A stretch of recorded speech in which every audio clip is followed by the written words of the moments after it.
Hi అండి, అందరూ ఎలా ఉన్నారు? ఇవాళ మనం కోడిగుడ్లు ములక్కడ కర్రీ ఉండొద్దని చాలా సింపుల్గా టేస్టీగా మీరు ట్రై చేసి ఎలా వచ్చిందో కామెంట్ చేయండి.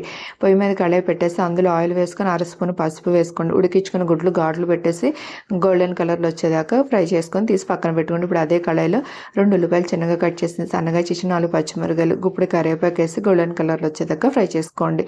ఇలా ఫ్రై అయిపోయాక మనం ములక్కాడలు పీల్ తీసేసి వాటిని కూడా వేసుకుని రుచి సరిపడి ఉప్పు కూడా వేసేసి బాగా కలిపేసి మూత పెట్టండి. ఒక 10 నిమిషాలు మగ్గనివ్వండి. మనకు ములక్కలు బాగా మగ్గబట్టి ఇప్పుడు మూత తీసి చూద్దాం. 2 టమాటాలను చిన్నగా కట్ చేసి అట్లను కూడా వేసుకోండి. టమాటా ప్యూర్ అనే వేసుకోవాలి, అది మీ ఇష్టం.